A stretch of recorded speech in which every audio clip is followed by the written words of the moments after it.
श्री साई सच्चरित्र अध्याय 32 गुरु और ईश्वर की खोज उपवास अमान्य बाबा के सरकार। इस अध्याय में हेमाडपंत ने दो विषयों का वर्णन किया है। एक, किस प्रकार बाबा की अपने गुरु से भेंट हुई और उनके द्वारा ईश्वर दर्शन की प्राप्ति कैसे हुई। दो, श्रीमती गोखले जो 3 दिन से उपवास कर रही थीं, को पूरनपोली का भोजन कैसे कराया। प्रस्तावना। श्री हेमाडपंत वटवृक्ष का उदाहरण देकर इस गोचर संसार के स्वरूप का वर्णन करते हैं। गीता के अनुसार वटवृक्ष की जड़ें ऊपर और शाखाएं नीचे को चारों ओर फैली हुई हैं। ऊर्ध्वमूलमधः शाखम गीता 15वां अध्याय श्लोक 1। इस वृक्ष के गुण पोषक और अंकुर इंद्रियों के भोग्य पदार्थ हैं।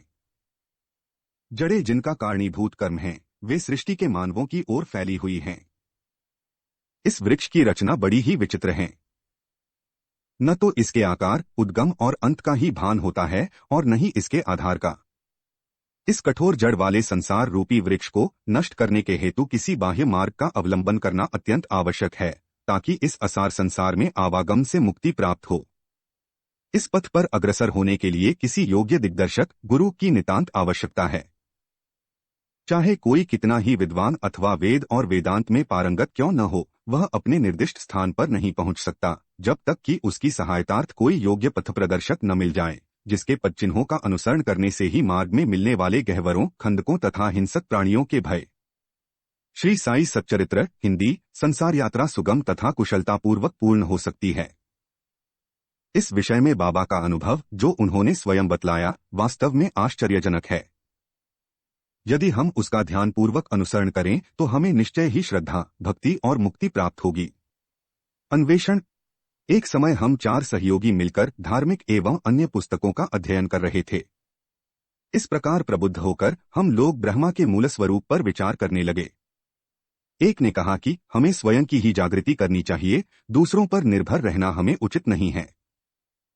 इस पर दूसरे ने कहा, जिसने मनोनिग्रह कर लिया है वह धन्य है, हमें अपने संकीर्ण विचारों व भावनाओं से मुक्त होना चाहिए, क्योंकि इस संसार में हमारे अतिरिक्त और कुछ भी नहीं है।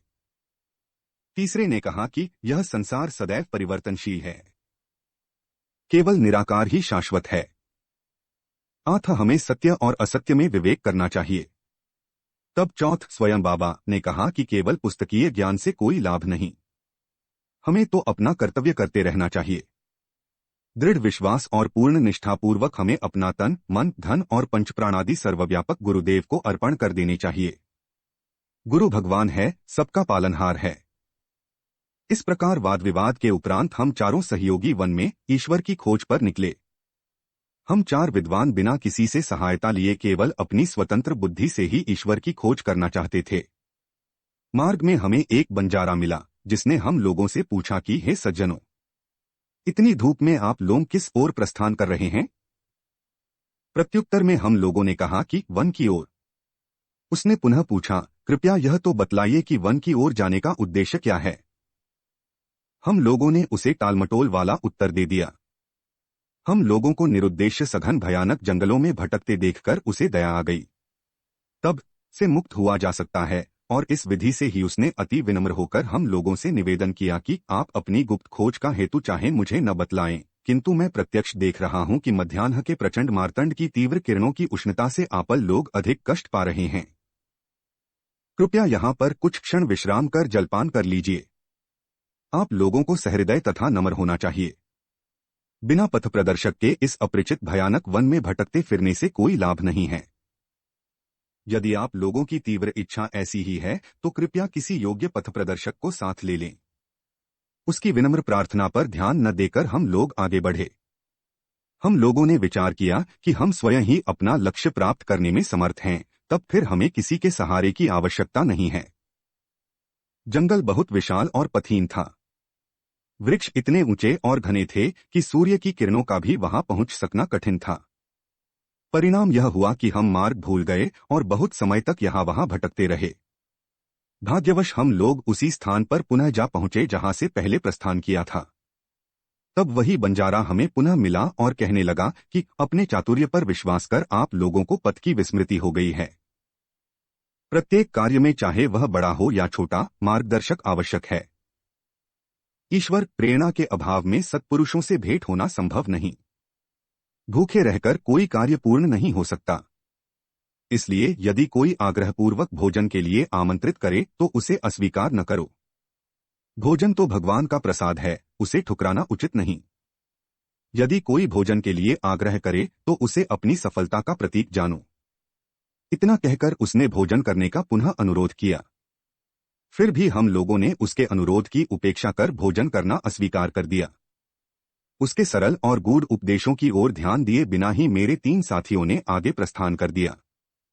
अब पाठक ही अनुमान करें कि वे लोग कितने अहंकारी थे। मैं क्षुधा और तृषा से अत्यंत व्याकुल था ही बंजारे के अपूर्व प्रेम ने भी हैं उससे सर्वथा अनभिज्ञ ही थे। बंजारा था तो एक शूद्र, अनपढ़ और गवार, परंतु उसके हृदय में महान दया थी, जिसने बार बार भोजन के लिए आग्रह किया। जो दूसरों पर निस्वार्थ प्रेम करते हैं, सचमुच में वे ही महान हैं। मैंने सोचा कि इसका आग्रह स्वीकार कर लेना ज्ञान प्राप्ति के हेतु शुभ आवाहन है, और मैंने इसी कारण उसके दिए हुए रूखे सूखे भोजन को आदर व प्रेमपूर्वक स्वीकार कर लिया। क्षुधा निवारण होते ही क्या देखता हूं कि गुरुदेव तुरंत ही समक्ष प्रकट हो गए और प्रश्न करने लगे कि ये सब क्या हो रहा था।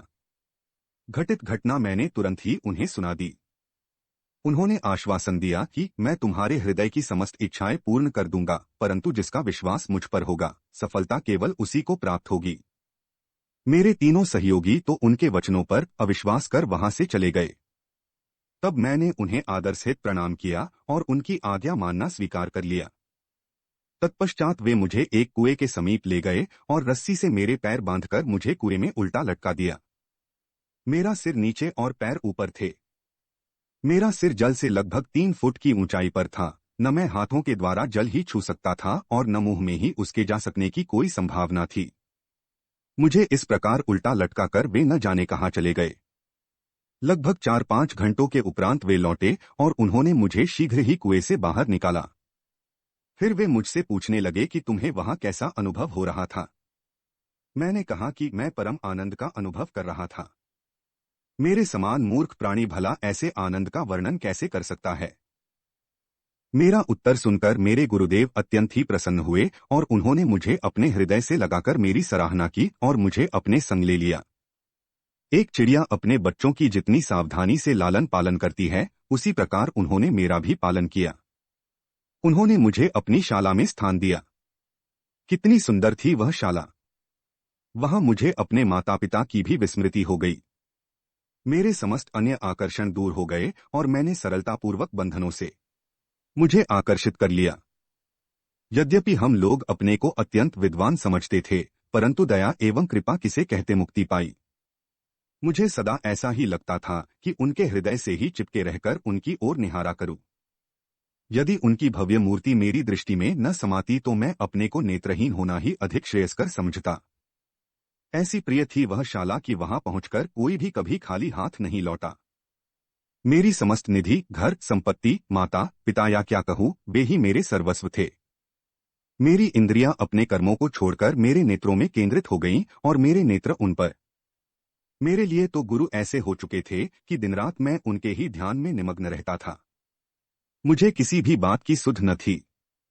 इस प्रकार ध्यान और चिंतन करते हुए मेरा मन और बुद्धि स्थिर हो गई।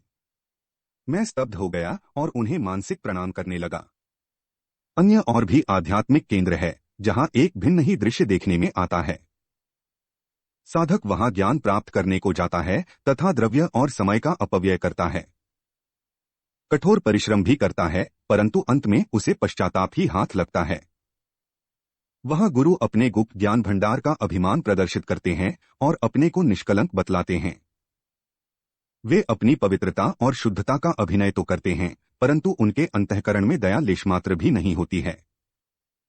वे उपदेश अधिक देते हैं और अपनी कीर्ति का स्वयं ही गुणगान करते हैं, परंतु उनके शब्द हृदयवेधी नहीं होते, इसलिए साधकों को संतोष प्राप्त नहीं होता। जहां तक आत्मदर्शन का प्रश्न है, वे उससे कोसों दूर होते हैं। इस प्रकार के केंद्र साधकों को उपयोगी कैसे सिद्ध हो सकते हैं और उनसे किसी उन्नति की आशा कोई कहां तक कर सकता है। जिन गुरु के श्री चरणों का मैंने अभी वर्णन किया है, वे भिन्न प्रकार के ही थे। केवल उनकी कृपादृष्टि से मुझे स्वतः ही अनुभूति प्राप्त हो गई तथा मुझे न कोई प्रयास और न ही कोई विशेष अध्ययन करना पड़ा। मुझे किसी भी वस्तु के खोजने की आवश्यकता नहीं पड़ी, वरन प्रत्येक वस्तु मुझे दिन के प्रकाश के समान उज्ज्वल दिखाई देने लगी। केवल उन 4 सहयोगियों में से एक महान कर्मकांडी था। किस प्रकार कर्म करना और उससे अलिप्त रहना, यह उसे भली भांति ज्ञात था। दूसरा ज्ञानी था, जो सदैव ज्ञान के अहंकार में चूर रहता था। तीसरा ईश्वर भक्त था, जो कि अनन्य भाव से भगवान के शरणागत हो चुका था तथा उसे ज्ञात था कि ईश्वर ही करता है। जब वे इस प्रकार विचार विनिमय कर रहे थे, तभी ईश्वर संबंधी प्रश्न उठ पड़ा तथा वे बिना किसी से सहायता प्राप्त किए अपने स्वतंत्र ज्ञान पर निर्भर रहकर ईश्वर की खोज में निकल पड़े। श्री साई, जो विवेक और वैराग्य की प्रत्यक्ष मूर्ति थे, उन चारों लोगों में सम्मिलित थे। यहाँ कोई शंका कर सकता है कि जब साई स्वयं ही ब्रह्मा के अवतार थे, तब वे उन लोगों के साथ क्यों सम्मिलित हुए और क्यों उन्होंने ऐसा आचरण किया। स्वयं अवतार होते हुए भी और यह दृढ़ धारणा कर कि अन्न ही ब्रह्मा है, उन्होंने एक क्षुद्र बंजारे के भोजन को सहर्ष स्वीकार कर लिया तथा बंजारे के भोजन के आग्रह की उपेक्षा करने और बिना गुरु के ज्ञान प्राप्त करने वालों की क्या दशा होती है, इसका उनके समक्ष एक उदाहरण प्रस्तुत किया। श्रुति तैत्तिरीय उपनिषद का कथन है कि हमें माता पिता तथा गुरु का आदर सहित पूजन कर धार्मिक ग्रंथों का अध्ययन करना चाहिए। ये चित्त शुद्धि के मार्ग हैं और जब तक चित्त की शुद्धि नहीं होती तब तक आत्मानुभूति की आशा व्यर्थ है। आत्मा इंद्रियों, मन और बुद्धि के परे है। इस विषय में ज्ञान और तर्क हमारी कोई सहायता नहीं कर सकते, केवल गुरु की कृपा से ही सब कुछ संभव है। धर्म, अर्थ और काम की प्राप्ति अपने प्रयत्न से हो सकती है, परंतु मोक्ष की प्राप्ति तो केवल गुरु कृपा से ही संभव है। श्री साई के दरबार में तरह तरह के लोगों का दर्शन होता था। देखो, ज्योतिषी लोग आ रहे हैं और भविष्य का बखान कर रहे हैं। दूसरी ओर राजकुमार, श्रीमान, संपन्न और निर्धन, सन्यासी, योगी और गवैये दर्शनार्थ चले आ रहे हैं। यहाँ तक कि एक अतिशूद्र भी दरबार में आता है और प्रणाम करने के पश्चात कहता है कि साई ही मेरे माया बाप हैं और वे जन्म मृत्यु के चक्र से मेरा छुटकारा कर। मेरे वे गुरु ही जानते हैं कि किस प्रकार उनके द्वारा कुएं में मुझे उल्टा लटकाना मेरे लिए परमानंद का कारण सिद्ध हुआ। देंगे।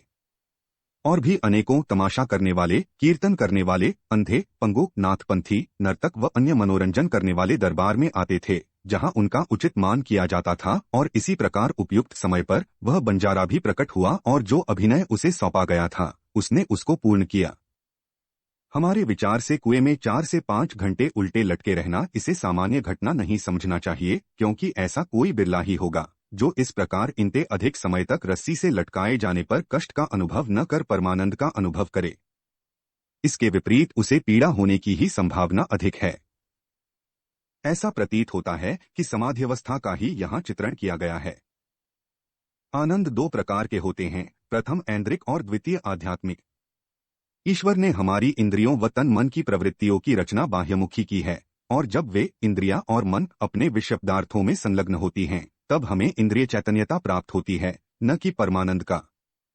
जब इंद्रियों और मन को उनके विषय पदार्थों से हटाकर अंतर्मुख कर आत्मा पर केंद्रित किया जाता है, तब हमें आध्यात्मिक बोध होता है, और उस समय के आनंद का मुख से वर्णन नहीं किया जा सका। मैं परमानंद में था तथा उस समय का वर्णन मैं कैसे कर सकता हूँ? इन शब्दों से ध्वनित होता है कि गुरु ने उन्हें समाधि अवस्था में रखकर चंचल इंद्रियों और मनरूपी जल से दूर रखा। उपवास और श्रीमती गोखले।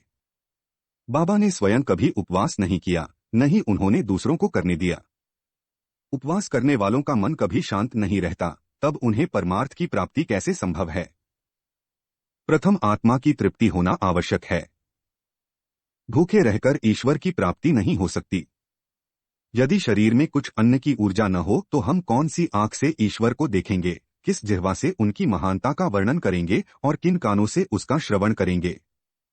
सारांश यह कि जब समस्त इंद्रियों को यथेष्ट खुराक व शांति मिलती है तथा जब वे बलिष्ठ रहती है, तब ही हम भक्ति और ईश्वर प्राप्ति की अन्य साधनाएं कर सकते हैं। इसलिए न तो हमें उपवास करना चाहिए और न ही अधिक भोजन। भोजन में संयम रखना शरीर और मन दोनों के लिए उत्तम है। श्रीमती काशीबाई कानिटकर श्री साई बाबा की एक भक्त से परिचय पत्र लेकर श्रीमती गोखले दादा केलकर के पास शिरडी आईं। वे यह दृढ़ निश्चय करके आई थीं कि बाबा के श्री चरणों में बैठकर 3 दिन उपवास करूंगी। उनके शिरडी पहुंचने के एक दिन पूर्व ही बाबा ने दादा केलकर से कहा कि मैं शिमगा होली के दिनों में अपने बच्चों को भूखा नहीं देख सकता हूं।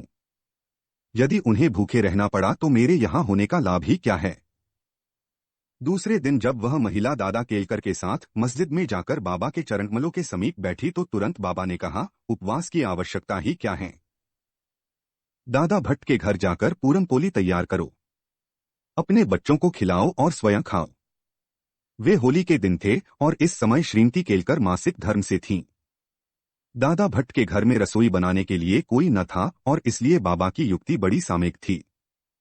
श्रीमती गोखले ने दादा भट्ट के घर जाकर भोजन तैयार किया और दूसरों को भोजन कराकर स्वयं भी खाया। कितनी सुंदर कथा है और कितनी सुंदर उसकी शिक्षा। बाबा के सरकार। बाबा ने अपने बचपन की एक कहानी का इस प्रकार वर्णन किया। जब मैं छोटा था तब जीविका उपार्जनार्थ में बीड़गांव आया। वहां मुझे जरी का काम मिल गया और मैं पूर्ण लगन व उम्मीद से अपना काम करने लगा। मेरा काम देखकर सेठ बहुत ही प्रसन्न हुआ। मेरे साथ 3 लड़के और भी काम करते थे। पहले का काम 50 रुपए का, दूसरे का 100 रुपए का और तीसरे का 150 रुपए का हुआ। मेरा काम उन तीनों से दुगुना हो गया। मेरी निपुणता देखकर सेठ बहुत ही प्रसन्न हुआ। वह मुझे अधिक चाहता था और मेरी प्रशंसा भी करता रहता था। उसने मुझे एक पूरी पोशाक प्रदान की, जिसमें सिर के लिए एक पगड़ी और शरीर के लिए एक शेला भी था। मेरे पास वह पोशाक वैसी ही रखी रही। मैंने सोचा कि जो कुछ मनुष्य निर्मित है वह नाशवान और अपूर्ण है, परंतु जो कुछ मेरे सरकार द्वारा प्राप्त होगा वही अंत तक रहेगा। किसी भी मनुष्य के उपहार की उससे समानता संभव नहीं है। मेरे सरकार कहते हैं ले जाओ। लोग मेरे पास आकर कहते हैं मुझे दो, मुझे दो। परंतु जो कुछ मैं कहता हूं उसके अर्थ पर कोई ध्यान देने का प्रयत्न नहीं करता। मेरे सरकार का खजाना आध्यात्मिक भंडार भरपूर है और वह बह रहा है। मैं तो कहता हूं कि खोदकर गाड़ी में भरकर ले जाओ। जो सच्ची मां का लाल होगा उसे स्वयं ही भरना चाहिए। मेरे फकीर की कला, मेरे भगवान की लीला और मेरे सरकार का बर्ताव सर्वथा अद्वितीय है। मेरा क्या, यह शरीर मिट्टी में मिलकर सारे भूमंडल में व्याप्त हो जाएगा तथा फिर यह अवसर कभी प्राप्त न होगा। मैं चाहे कहीं जाता हूं या कहीं बैठता हूं, परंतु माया फिर भी मुझे कष्ट पहुंचाती है। इतना होने पर भी मैं अपने भक्तों के कल्याणार्थ सदैव उत्सुक ही रहता हूं। जो कुछ भी कोई करता है एक दिन उसका फल उसको अवश्य प्राप्त होगा और जो मेरे इन वचनों को याद रखेगा उसे मौलिक आनंद की प्राप्ति होगी। श्री सद्गुरु साईनाथार्पणमस्तु। शुभं भवतु।